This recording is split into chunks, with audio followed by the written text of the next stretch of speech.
Hi there, my name's James Belton and I'm a technical subject matter expert and I work for IBM in their Watson and Cloud Platform Services team.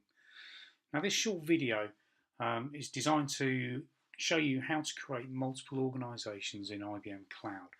Now you're probably asking why this might actually be useful in the first place. Well, consider this as a global company setup. So for instance, my IBM Cloud account is actually has an organisation in it called Dr. Bluemix.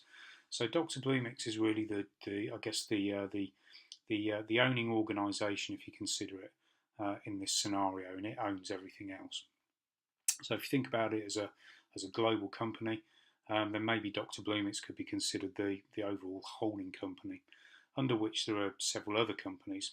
So in this case, we'd have a UK company, a US company, and a French company.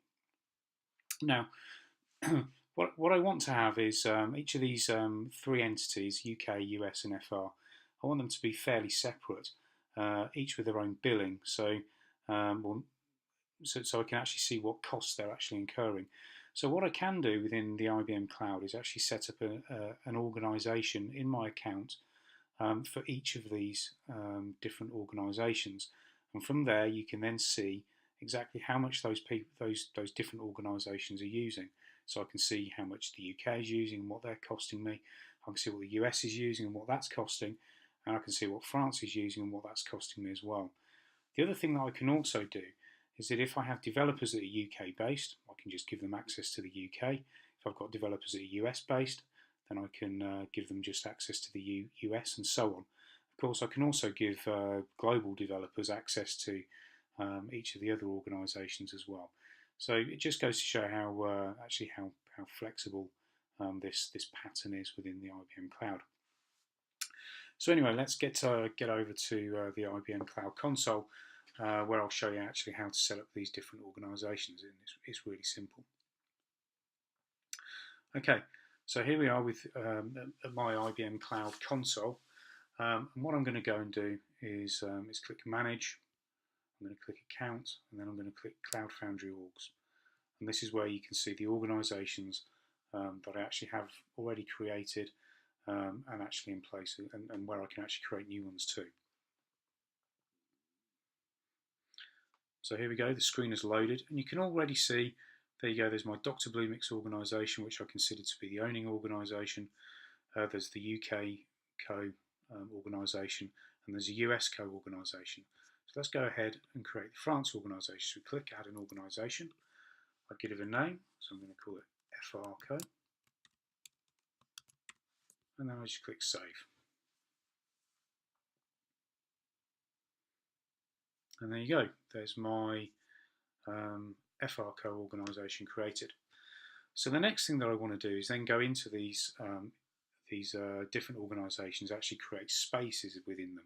So if you recall, spaces are the environments effectively into which you can actually then develop and deploy applications. So I'm going to go into UK Co. I'm going to click Add a Space. I'm going to put this space in the United Kingdom, and I'm going to call this UK Development. And of course, I can create as many spaces as I want to, and manage them pretty much in a similar way as well. So there we go. I've got my I'm in my UK company organisation. I've got my space UK Development. So if I click on that, I can then see that because I'm actually the account owner, then obviously I've got access to this particular organisation and also to this particular space. But what if I actually want to have another user in here? Maybe they're the billing manager, so for this particular organisation. So what I can then do is click Add or Invite a User.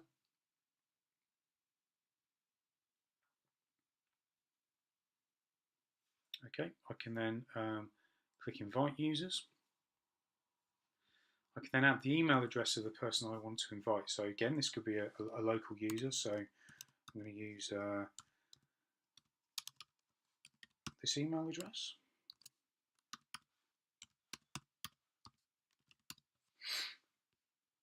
Okay, I'm going to give him access to my UK organisation. Okay, I'm going to give him a role.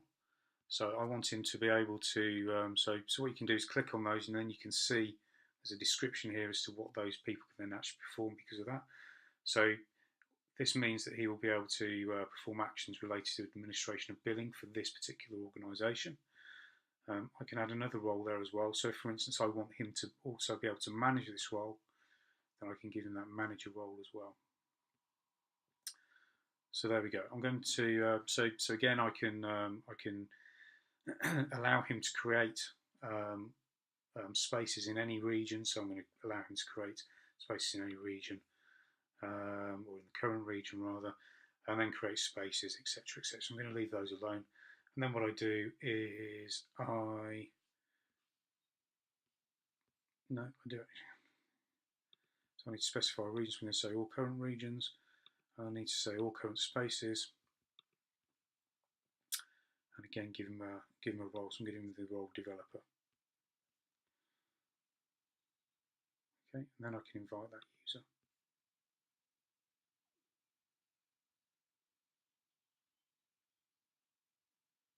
Okay, so that user has been successfully invited. So what you'll now find is that that's in processing.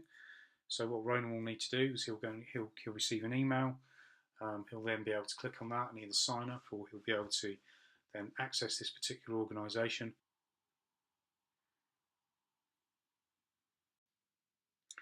Okay, so the next part of this video really is to actually then show you how to access the usage of each of these organisations. So again, so from the Cloud Foundry organisations page, you can see that I've got my my Dr. Bluemix organisation, and I've got my UK co, my US co, my FR France co organisation. So if I want to see what uses they've got, if I then click Manage and billing and usage, and then go down to usage, let's let the screen refresh. And okay, so what you can then see is, so this is the usage for the entire account. So I haven't actually got an awful lot running in here at the moment, but this is for the entire account. What I can then do is I can click on this drop down, and you can see the different Cloud Foundry organisations.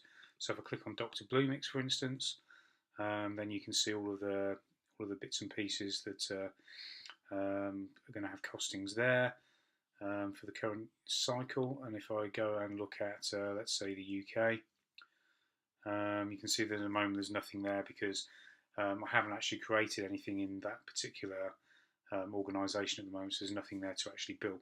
But you get the idea. The other thing you can also do is different time frames as well. So so you can go right back about a year there. So there's a current usage cycle, and then I can go and look at different months from that view as well. And as I say, use this one to go and look at different organisations at any sort of period of time. Okay, so that's very quickly how to then actually see what usage is being made in each of those organisations. Okay, well that's it for this particular video. If you've not seen Bluemix before and you'd like to, or the IBM Cloud before, and you'd like to go and get an account, if you click through to console.bluemix.net, you can go and sign up. If you'd like to follow me on Twitter, then feel free to do so. My address there is at James Belton. Thanks a lot for listening, and we'll see you again next time.